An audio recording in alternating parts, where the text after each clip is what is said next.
Привет, любители природы! Сегодня мы отправимся в захватывающее приключение в мир страусов. Созданий, которые поражают своими уникальными чертами. Но начнем с самого необычного факта. Вы знали, что страусы, несмотря на свою громадную массу и массивные ноги, способны пробежать быстрее, чем многие хищники? Да, это правда. Эти великолепные создания, кажущиеся неуклюжими, в действительности являются скоростными рекордсменами, способными развивать скорость до 72 км в час. Давайте раскроем все тайны и фантастические особенности страусов в нашем захватывающем путеводителе по их захватывающему миру. Начнем с того, что африканские страусы – это настоящие гиганты птичьего мира.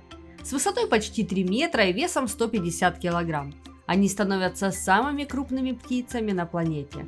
Но вот вам загадка, почему эти крупные создания не умеют летать?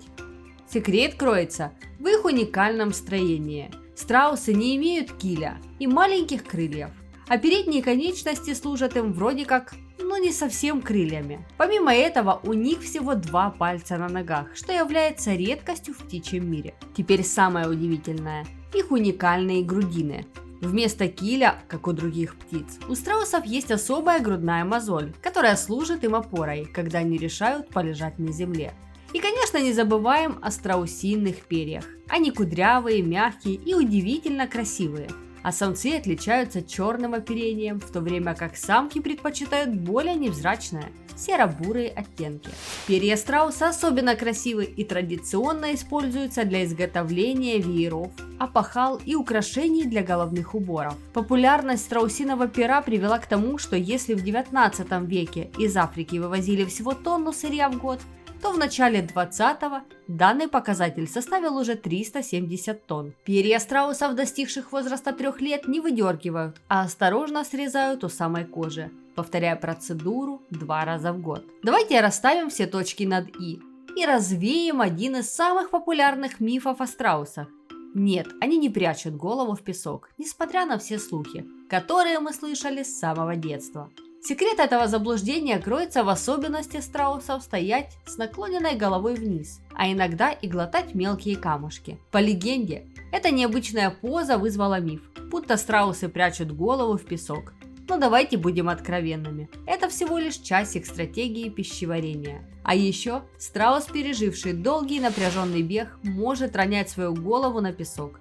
Не из-за того, что ему страшно заглянуть в будущее, а просто чтобы вздохнуть и немного отдохнуть после марафона по пустыне. В конце концов, даже у страусов есть свои моменты усталости, и самый лучший способ – это полежать на песочке. С середины 19 века птиц начали содержать в фермерских хозяйствах. И если бы этого не произошло, популяция страусов могла бы не дожить до наших дней. Сегодня более 50 государств имеют хозяйство по разведению страусов, в том числе страны с прохладными климатическими условиями, в частности Швеция. Помимо сохранения вида, основной целью разведения страусов является получение дорогостоящей кожи, перьев и вкусного мяса, напоминающего говядину. Страусы, как истинные путешественники, предпочитают открытые просторы, травянистых ландшафтов и полупустынь, избегая влажных тропических лесов. Представьте себе картину группы страусов, словно цветные мазки на африканской карте.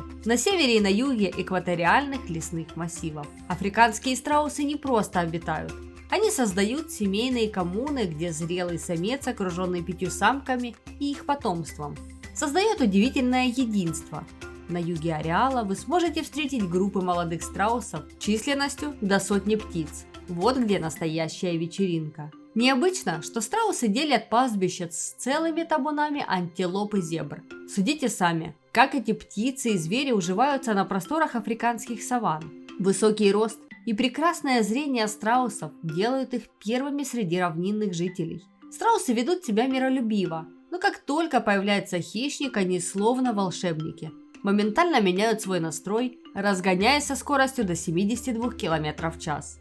Кто бы мог подумать, что такие громоздкие создания способны на такие ошеломляющие ускорения. Убегающий от погони страус часто совершает такой трюк. Птица падает на песок и вытягивает шею. отчего у преследователей создается впечатление, что страус внезапно исчез. Но когда к затаившейся птице приближаются, отдохнувший страус в мгновение ока вскакивает и стремительно исчезает вдали.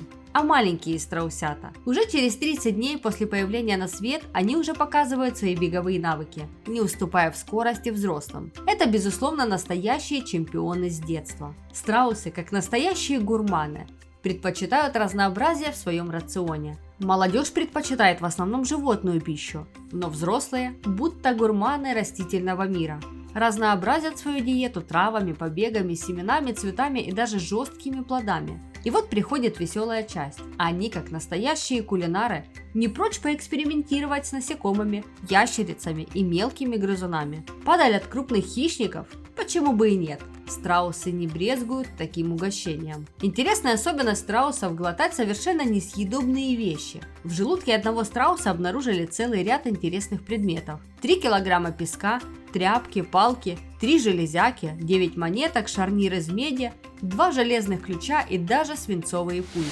Страусы умеют создавать впечатление настоящих выживальщиков, могут долго обходиться без воды, получая ее из своей зеленой диеты. Но дайте им доступ к воде, и они будут пить, будто утолять свою жажду после долгого приключения в пустыне. Каждый самец, будто настоящий страж своего королевства, бдительно охраняет территорию размером до 15 квадратных километров. И если кто-то осмеливается вторгнуться, конкуренты моментально отправляются в изгнание. Шеи и конечности страуса моментально преображаются, становясь настоящим красочным сигналом для самок. А самец, будто танцор под ритмы страстного атакования, падает на колени, размахивает крыльями, выгибает шею и дает концерт звуков, который наверняка покорит сердца самок.